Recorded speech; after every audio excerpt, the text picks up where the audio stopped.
Hey everyone! Tonight, we re-drifting back to a time when Europe's royal courts were less about glamour and more about quietly disastrous personal choices. So, dim the lights, tuck yourself into something soft, and let's wander through the world of royals whose lives were, frankly, a little too complicated for anyone's good. We'll be moving slowly, so you can just let your thoughts float, while we examine the strange, sometimes tragic, and often absurd lives of kings, queens, and heirs who made history, usually by accident. Let us start with a classic example of hereditary optimism gone wrong: the medieval obsession with marrying within the family. Royalty believed that bloodlines were more important than, well, literally anything else. It made sense to them.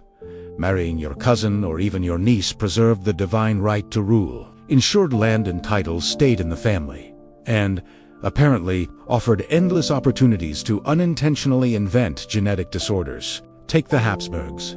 For instance, they were less a family and more a long experiment in the limits of human inbreeding. By the 16th century, their jawlines had devolved into what historians now call the Habsburg jaw, a pronounced underbite that made their faces look, in some portraits, as if they were perpetually chewing on invisible marbles. Charles II of Spain, who ruled during the late 1600s, was perhaps the most extreme case. He suffered from an array of physical and mental disabilities, which were quietly, or not so quietly, blamed on the family's dedication to cousinly love. It was Cayed the Bewitched, because of course he was, and he spent his life struggling with basic motor functions while the court debated which distant cousin might be genetically safe to marry next. The entire Spanish court was, in essence, a very slow-motion train wreck, dressed in silk and lace. Meanwhile, in France, things were no less peculiar. Louis XIV, the Sun King,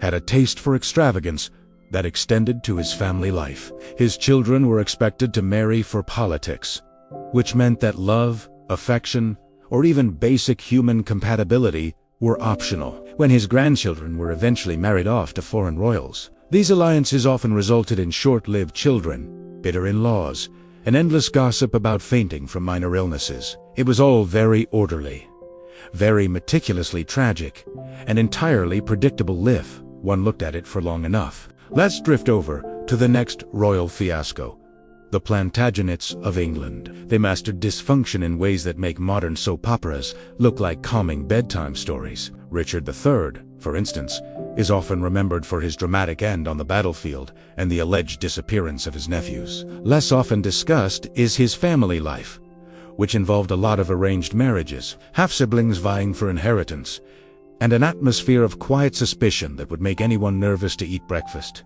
And, of course, his brother Edward IV had a similar knack for messy personal decisions, fathering illegitimate children while attempting to maintain a throne, navigating temperamental nobles, and occasionally producing heirs who were, let's say, less than robust. And speaking of robustness, let's pause on the childhoods of these royal children. Being born into a palace did not guarantee happiness or even health. Infants were frequently removed from their mothers for political reasons. Wet nurses did their best, and illnesses that today are treatable were quietly fatal. Take Edward VI of England, who inherited the throne at a tender age. His health was fragile, and the constant pressure to appear regal, learn statecraft, and avoid deadly disease must have been exhausting. Meanwhile, his sisters, Mary and Elizabeth, grew up in a household filled with suspicion, religious tension, and political intrigue. Childhood, for a royal, was less about playing in gardens and more about surviving the subtle war of expectations and survival that their parents had set in motion long before they could walk.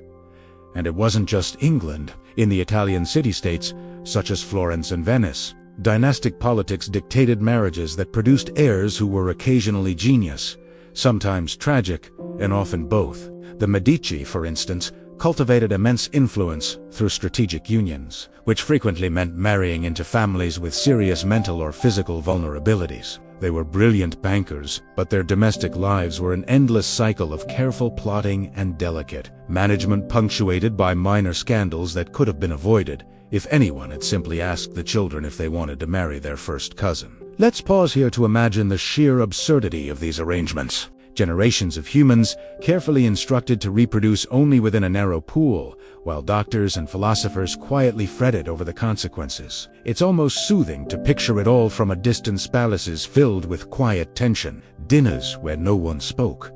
Children tutored in Latin while their parents plotted land acquisitions, all under the watchful eyes of advisors who had mastered the art of quietly sighing at yet another royal misstep. And missteps were plentiful. Take the case of Marie Antoinette, who, long before the French Revolution, became the embodiment of royal excess and poor timing. Her marriage to Louis XVI was intended to cement Franco-Austrian alliances, yet their personal connection was, well, awkward at best. They reportedly had difficulty conceiving, and the royal couple was subject to endless scrutiny for their attempts. No matter how private or mundane, their children, raised amidst ceremony and protocol, inherited a world rife with expectation, while the court's gossip slowly grew into something resembling a public trial. By now, we can see a pattern. European royals often suffered from the same issues: arranged marriages, fragile health, overbearing expectations, but each court added its own flavor of absurdity. In some cases, this meant producing rulers with mild eccentricities. In others, tragically severe disabilities. Yet, in every instance, there's a quiet fascination in observing how human ambition, vanity, and protocol collide, producing outcomes that are as strangely mesmerizing as they are inevitably flawed. We can also note a subtle, almost gentle cruelty in the system itself. Royals were treated as living chess pieces. Love, comfort, and individuality were often secondary to duty, bloodline, and politics. Children grew up quickly, learning early that their value lay not in who they were, but in what they could contribute to the dynastic machine. Marriages that would now seem shocking or unethical were normalized, celebrated even, because the survival of a lineage mattered far more than the happiness of the individuals involved. And yet, there's something oddly comforting about the predictability of these failures. History, in these cases, moves slowly, with its disasters unfolding like a lazy river. We can watch from the cozy distance of centuries, as Louis XIV's grandchildren fumble through arranged unions, as Charles II struggles with the consequences of centuries of inbreeding, as Edward VI navigates illness and expectation. There's a rhythm to it, a kind of slow, inevitable cadence that lulls the mind. So, as we drift into the stories of the next royal households, keep in mind this gentle theme. Royalty was never simply about power or pageantry. It was about human beings, intensely fragile and absurdly constrained, moving through a world designed to amplify their weaknesses. Their lives were filled with quiet, tragic comedy, misaligned marriages, awkward children, fragile heirs, and the ever-present shadow of expectation. Next, we meander into the era of kings and queens, whose personal pettiness shaped history as much as their crowns did. We'll look at rivalries over trivial matters, subtle acts of revenge, and the kind of familial grudges that would make a modern family dinner feel like a diplomatic summit. But for now, let your mind rest on the slow, measured unfolding of royal life, the delicate accidents, the muted sighs of advisors, the whispers in palace corridors, and the odd, soft inevitability of historical misfortune. All right, let us drift slowly into the world of monarchs whose power was only slightly larger than their petty. These are the rulers who could command armies, pass laws, and sign treaties, yet still become deeply embroiled in disputes that, viewed from a comfortable modern distance, feel almost absurd. Picture gilded thrones, endless corridors, and a level of passive-aggressive behavior that could rival any office politics you've ever endured, except with crowns, robes, and very stiff collars. Let's start with King Charles VI of France, sometimes called Charles the Mad. The nickname wasn't an exaggeration. Charles occasionally forgot who he was, more accurately, who anyone around him was. At one point, he attacked his own soldiers in the middle of a battle, convinced they were On another occasion, he reportedly believed he was made of glass, taking great care not to shatter himself by moving too quickly. Naturally, this made court life incredibly tense. Advisors tiptoed around him like dancers on a fragile stage, fearing a sudden, inexplicable outburst. And of course, the nobles took advantage, whenever they could, quietly seizing power, while Charles was busy avoiding invisible shards of himself. Then there's King Henry VIII, who needs almost no introduction, but will linger on the subtle aspects that are usually missed in popular rhetoric. Henry wasn't just obsessed with wives and dynastic security. He was petty in ways that historians find endlessly fascinating. A man who could execute anyone for imagined slights would just easily rearrange his court seating plan because someone accidentally wore the wrong color at dinner. And let's not forget the musical chairs of his marriages. 6 wives, each with their own tragic or humiliating end, and yet Henry insisted on personal involvement in all the details. Annulments, divorces, all administered with meticulous attention, because, naturally, if one is king, personal drama must be orderly. Across the Channel, James I of England, formerly James VI of Scotland, was known for his love of the absurdly ornate and his delicate obsession with language. He produced books on kingship and theology, yet his personal relationships were complicated. His favoritism towards certain courtiers, often young men, fueled jealousy and resentment. At court, political decisions were occasionally colored less by practicality than by whether the king felt particularly affectionate or not toward a specific individual on a given day. And while he maintained a calm, refined exterior, whispers of intrigue and pettiness circulated, creating a court atmosphere that was equal parts elegant and exhausting. In Spain, Philip II, the king of an empire upon which the sun famously never set, had a remarkable talent for micromanaging misery. His reign was filled with wars, religious fervor, and bureaucratic precision, but also a personal life marked by quiet dysfunction. Philip's marriage to Mary I of England was politically strategic, yes, but the personal dynamic was awkward. Mary, somewhat ill-tempered, and already bearing her own burdens as queen, found herself married to a man who demanded perfection in manners, religion, and governance. Their correspondence is a fascinating study in polite frustration, with Philip often criticizing trivial behaviors, like attire or protocol, while Mary struggled to assert herself. One can almost hear the sighs over dinner at Ellis. Let's linger for a moment on the Russian Tsars, particularly Ivan IV, known infamously as Ivan the Terrible. His reign is remembered for brutality, yes, but also for petty paranoia that would exhaust anyone who tried to serve him. Imagine being a noble or advisor, never sure if your next step will provoke a public outburst or an unexpected exile. Ivan's personal life was similarly chaotic.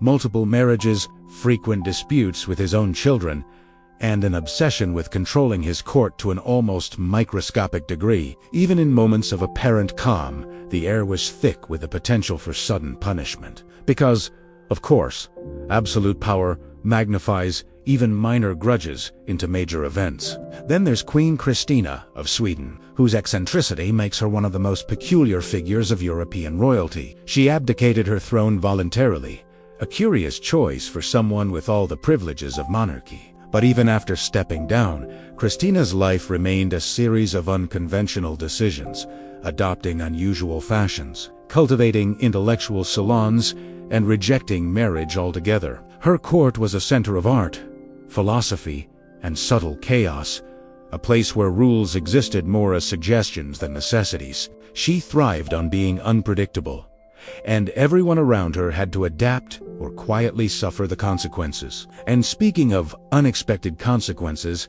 consider Emperor Joseph II of Austria, enlightened, reform-minded, and deeply committed to rational governance. Joseph also had a habit of implementing reforms without consulting anyone else. Serfs, clergy, and even his own court were subjected to sweeping decrees that often created more confusion than progress. He wanted to improve lives.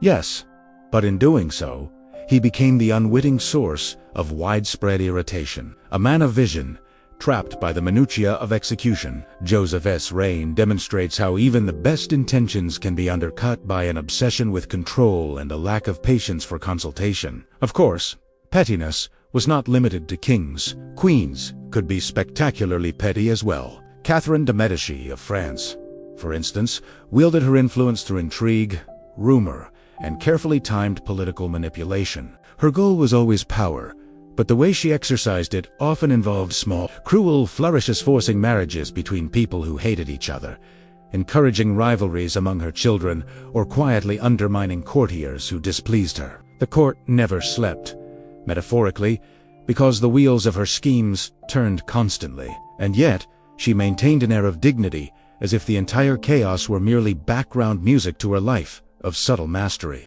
Even minor monarchs were not immune to this pattern. In Bavaria, the Wittelsbachs had their share of disputes, family quarrels, and ceremonial absurdities. Princes and princesses argued over seating at court, inheritance rights, and even the proper length of ceremonial sleeves. These debates might seem trivial, but in a world where titles dictated power and influence, the smallest detail could escalate into years of tension. Imagine endless family meetings in candlelit halls, nobles grumbling about protocol, while children quietly learned that disagreement could be de garua, at least extremely awkward. And yet, there's a curious tranquility in observing this from a safe distance. The pettiness, the dysfunction, the absurdly meticulous attention to trivial matters, it all unfolds like a slow, predictable tide. Historians today can smile at it, but there's a rhythm, a soft continuity in the human patterns of ambition,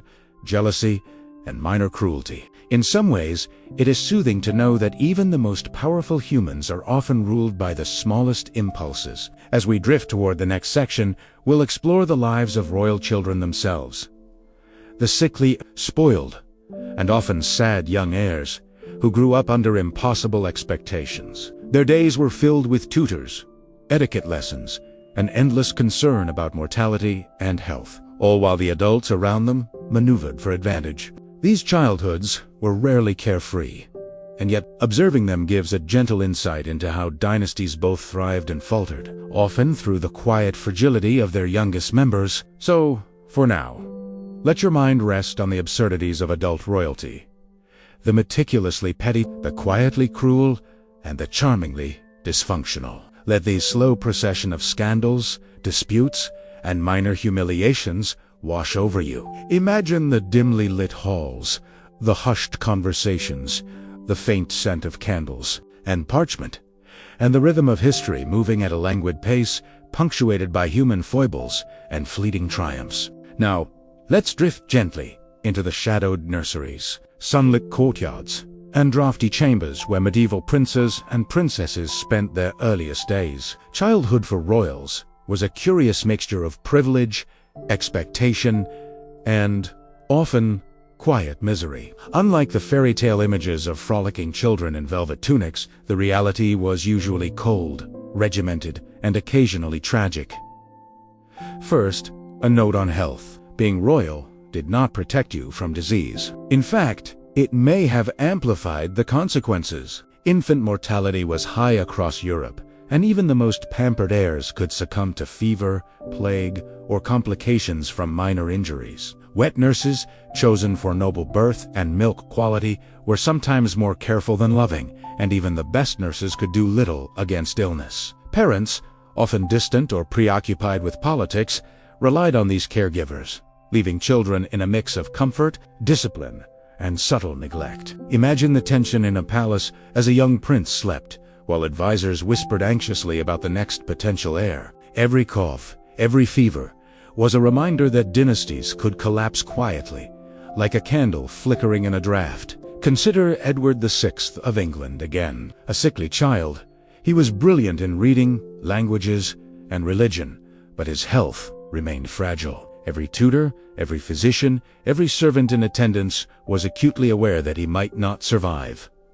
Long play was rare. Study, ritual, and preparation for kingship dominated his days. There was little room for childhood mischief or freedom. Imagine trying to grow up under constant scrutiny, where a single sneeze could prompt worry bordering on panic. It's the kind of environment that naturally fosters both precocious intelligence and a certain quiet melancholy. Royal children were also intensely controlled in terms of education and behavior. Tutors drilled etiquette, languages, religious doctrine, and military strategy.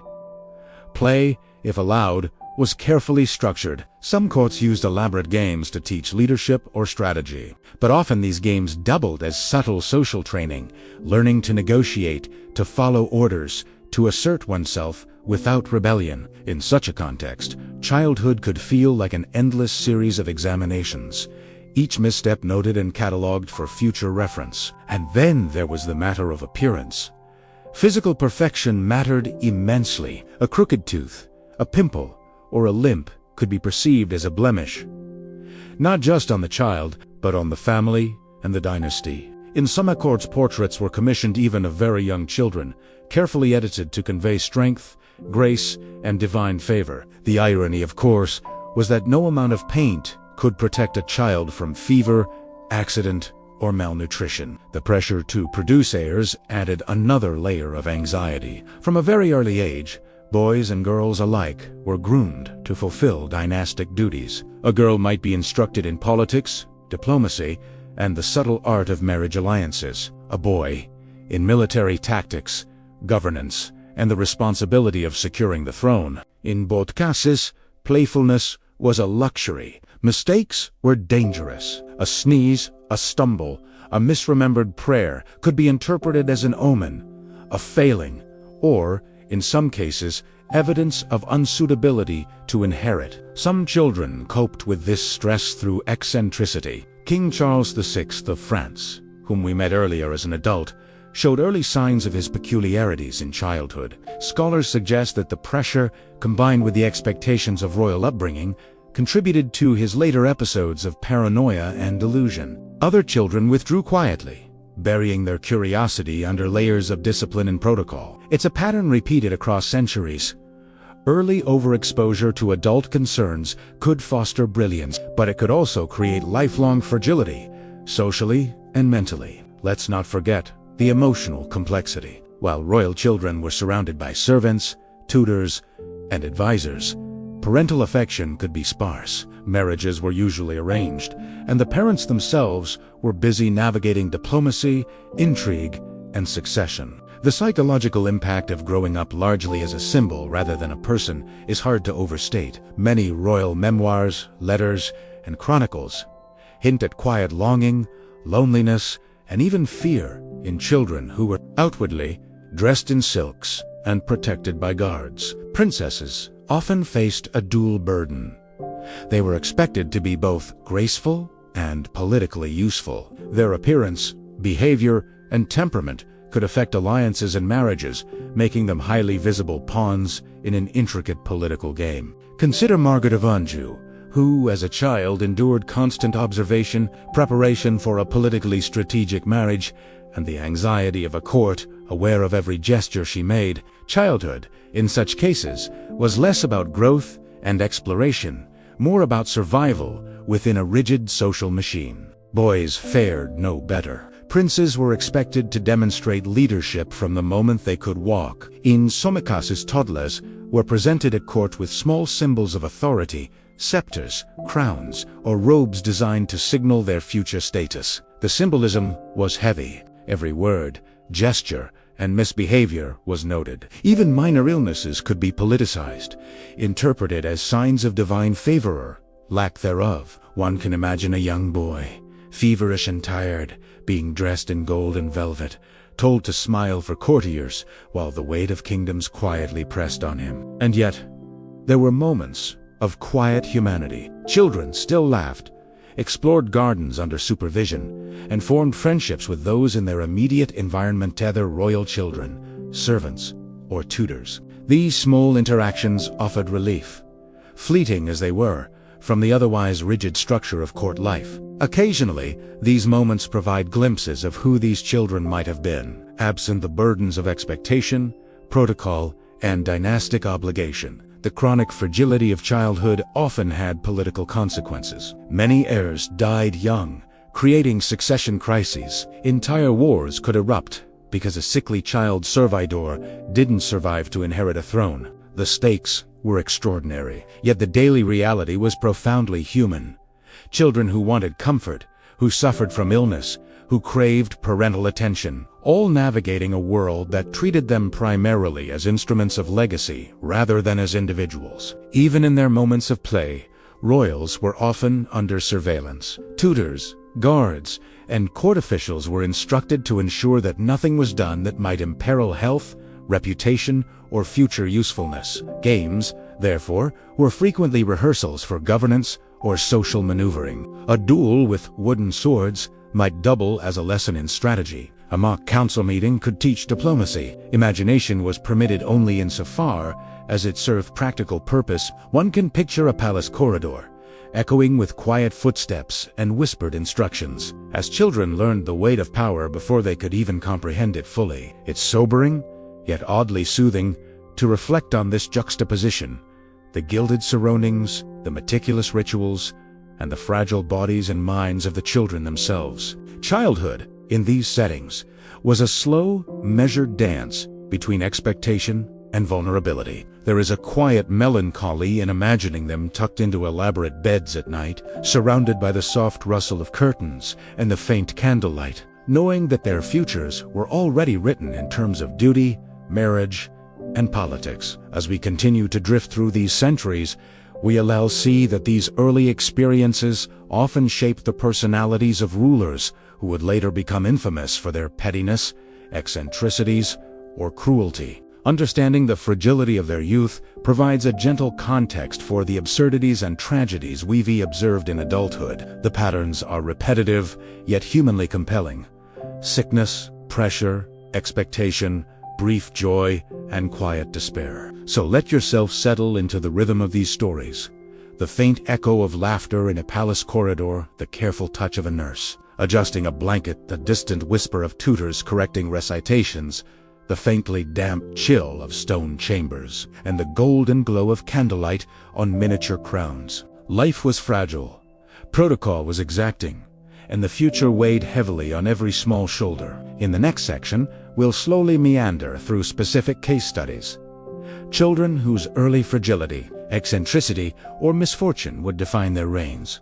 For better or worse, their stories are gentle reminders of how circumstance, environment, and human vulnerability can ripple through history, leaving echoes that still intrigue us centuries later. Let us drift further into the quiet corridors of European palaces and examine the children whose early fragile eccentricities or unfortunate genetics shaped the course of history. These are not stories of adventure or triumph, they are gentle studies of vulnerability, circumstance, and the subtle cruelty of inherited expectation. We begin with Charles II of Spain, already mentioned in passing, whose life is a stark example of heredity meeting relentless political pressure. Born into the Habsburg dynasty, he carried centuries of inbreeding in his genes. As a child, he was frail, delayed in walking and talking, and painfully thin. Wet nurses and tutors doted on him, but they could not shield him from the effects of generations of genetic concentration. Imagine the small,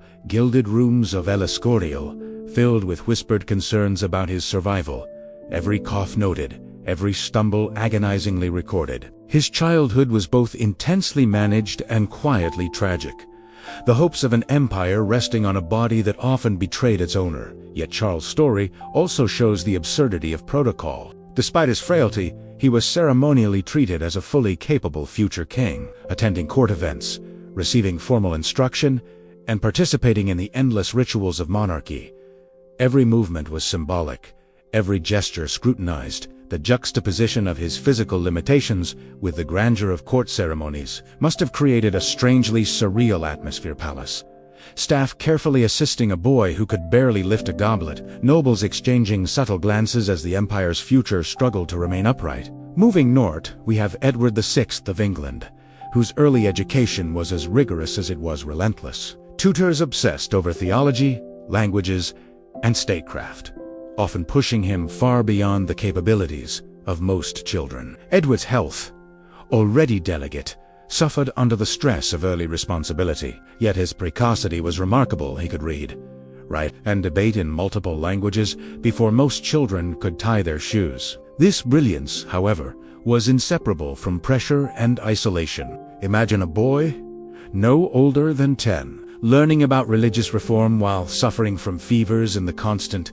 low-grade fear of death that hung over all royal children of the period. Play and spontaneity were luxuries he could not afford. Princess Margaret of Anjou, another child groomed for political significance, endured a childhood of intense observation and constant preparation for her future role. As the daughter of Henry VI, her life was dictated by both the political needs of her family and the fragile state of her father Estrein. Tutors, nurses, and advisors monitored her every action, shaping her into a future queen capable of navigating one of the most tumultuous periods in English history. The quiet weight of expectation was immense, a slow and persistent pressure pressing on her developing identity. Her later tenacity, political acumen, and determination to influence wars were rooted in the relentless training, observation, and constraint of her youth. In France, Louis XIV as a child experienced the slow grind of court life at Versailles before Versailles even existed. His education was designed to produce a king who was both learned and socially impeccable.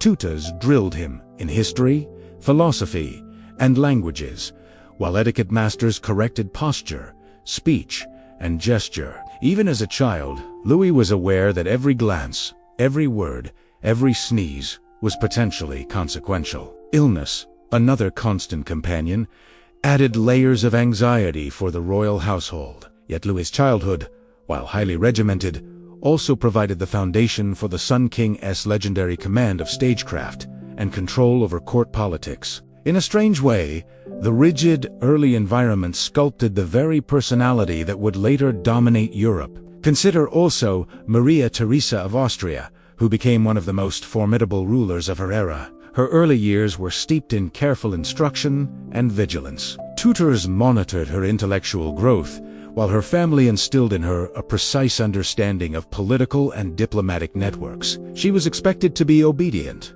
poised, and ever mindful of the implications of her actions.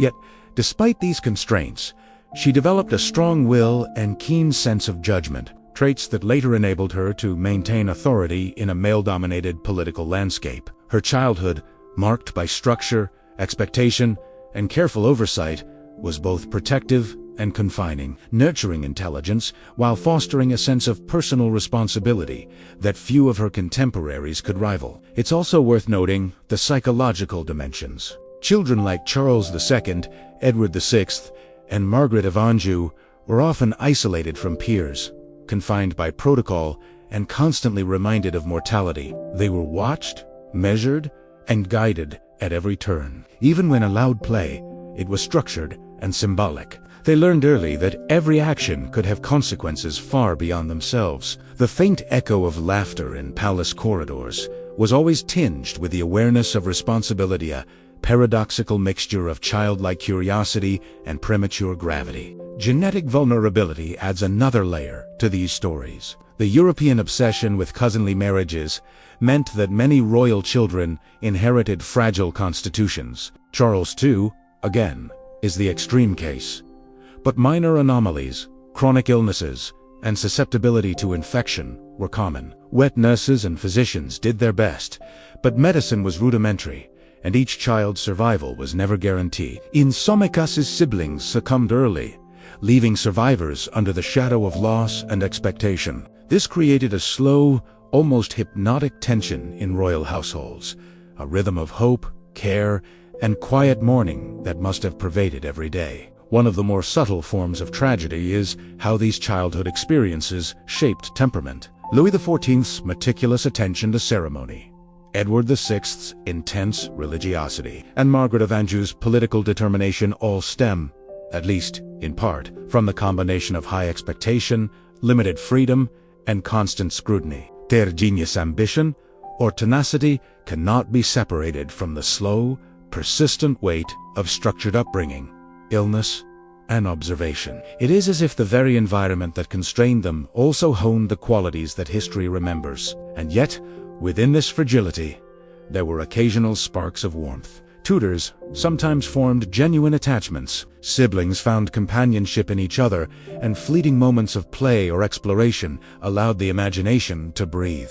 Picture a small child in a drafty stone chamber, carefully constructing a toy or practicing a song under the watchful eyes of adults. These small glimpses of normalcy, fragile and rare as they were, afford a gentle, almost comforting counterpoint to the otherwise relentless pressures of royal upbringing. Even minor accidents, illnesses, or misfortunes could have lasting consequences. A fall from a horse, a minor fever, or a bout of measles could determine succession, shape alliances, or alter the course of a nation. Childhood, for royals, was never merely a stage of growth. It was a period in which every fragile heartbeat, every fleeting laugh, and every minor injury held enormous significance. Finally, let's reflect on the quiet melancholy of these stories. The corridors, chambers, and gardens of European palaces echo with the muted steps of children burdened by expectation. Tutors whisper correction, physicians murmur over diagnoses,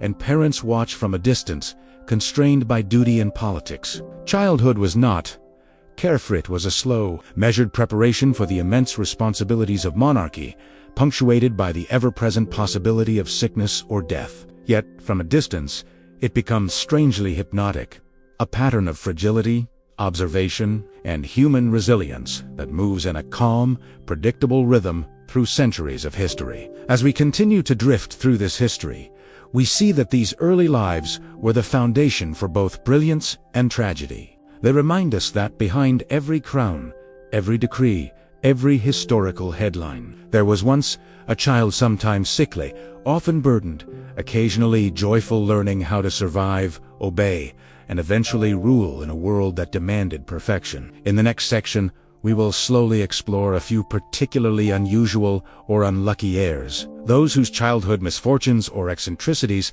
became central to their later infamy. Their lives illustrate the delicate interplay of genetics, upbringing, and circumstance, offering a gentle but fascinating glimpse into the quiet, often absurdly human side of monarchy. Now, let's drift gently into the lives of heirs whose childhoods, whether by frailty, circumstance, or simple misfortune, foreshadowed reigns that were unusual, tragic, or quietly absurd. These are the princes and princesses whose early experiences shaped not just their personalities, but the tone and temperament of entire courts. We'll start with Charles II of Spain again, whose life is almost a masterclass in inherited misfortune. As a child, he was tiny, weak, and slow to develop. He struggled with basic motor skills, had a lisp, and reportedly could not chew solid food properly. In a palace full of advisors and courtiers, this frailty was both a spectacle and a source of anxiety.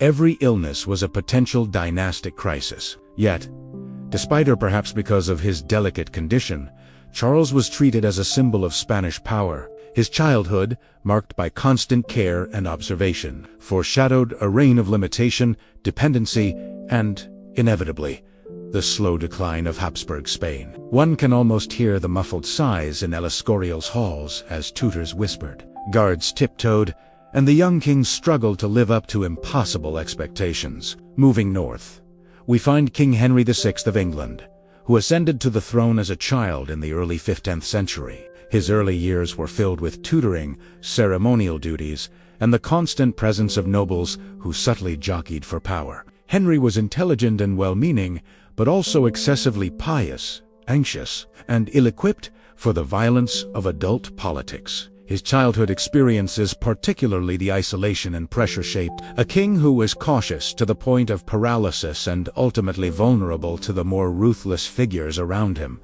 Imagine a boy, barely 10, wearing royal robes that dragged along palace floors, trying to understand war, governance, and diplomacy while keeping his body and mind intact. The contrast between the fragility of youth and the expectations of monarchy is striking and, in Henry's case, tragically influential. Let's not forget Ivan IV of Russia, the future Ivan the Terrible. As a child, he was abandoned by his father, mistreated by regents, and witnessed the assassination of his loved ones. This early exposure to betrayal and violence created a personality that later combined brilliance in administration with paranoia and cruelty. Ivan's childhood illustrates a particularly dark form of royal preparation, one shaped not by tutors or protocol, but by fear, observation, and survival in a world where adults could not be trusted. Even as a small boy, Every interaction was a lesson in strategy, deception, and the fragility of life.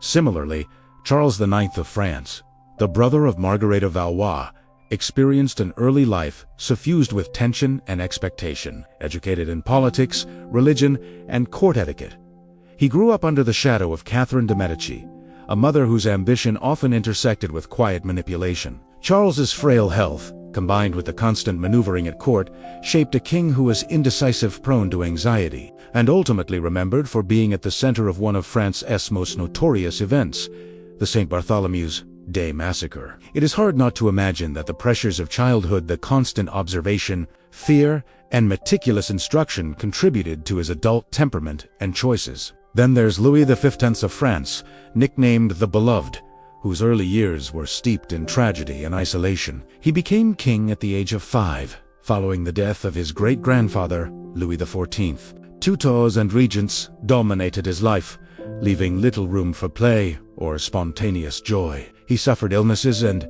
like many royal children, was watched constantly for any signs of weakness. The palace atmosphere was a mix of ceremony and surveillance. As he grew, this intense scrutiny and pressure may have contributed to his reputation as a ruler more interested in personal pleasures than in statecraft, perhaps a natural response to a childhood in which autonomy was nearly impossible. The Bavarian Wittelsbach heirs also provide insight into the quiet absurdities of royal childhood. Princes and princesses were often expected to master multiple languages, understand complex laws, and memorize elaborate rituals before adolescence. Failures were rarely tolerated, and minor missteps could be politically consequential. In some cases, children were given symbolic authority over small territories or ceremonial duties, forcing them to navigate complex social hierarchies while still learning basics. It's easy to imagine the quiet tension of a 9-year-old prince being scolded for incorrect pronunciation in court,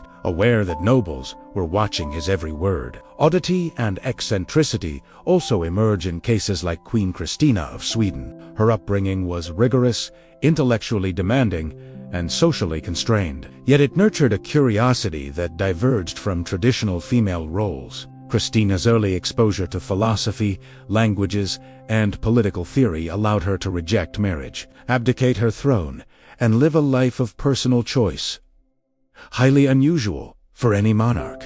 Her childhood, while strict, fostered independence and intellectual rigor, illustrating that even within oppressive structures, individual traits could emerge and flourish. We should also touch on Maria I of Portugal, known later as Maria the Mad. Her childhood was marked by intense religious instruction, high expectations, and an overbearing sense of duty. Early losses and pressures seemed to contribute to episodes of severe mental instability in adulthood. The interplay of genetics, upbringing, and political responsibility here is quietly tragic. A child trained to embody perfection, later unable to cope with the burdens of her position in full. Across these cases, a pattern emerges. Fragile bodies, intense scrutiny, and relentless expectation shaped future rulers in profound ways. Childhood illnesses, genetic quirks, and the social pressures of royal upbringing were never trivial, they were formative. Courtiers, tutors, and parents all contributed to an environment in which small misfortunes could grow into significant historical consequences. And yet, there is a strange calm in observing these patterns from centuries away. We can see the slow unfolding of human behavior, the repetition of circumstance, and the quiet inevitability of many outcomes. Even when these children survived and thrived, their early experiences left subtle marks. A king who was overprotected might be cautious to the point of indecision. A child exposed to intrigue too early could grow up calculating or manipulative. Illness could cultivate resilience or fragility. Childhood, in the world of European royalty, was rarely carefree, but it was formative, shaping personalities, decisions, and, occasionally, entire dynasties. As we drift toward the final reflections, imagine these young royals in their dimly lit chambers, wrapped in velvet and lace, surrounded by guardians, tutors, and the ever-present weight of expectation. Their laughter, if it existed, was quiet. Their learning was constant. Their health precarious. Every day was both ordinary and monumental, a careful rehearsal for the complex stage of adult monarchy. In the next part, we'll slowly wind down with reflections on the lessons of these lives, the gentle absurdities, the tragic inevitabilities, and the quiet human truths hidden beneath crowns, scepters, and ceremonial robes. We'll think about what these stories tell us, not only about history, but about resilience, circumstance, and the human experience across centuries.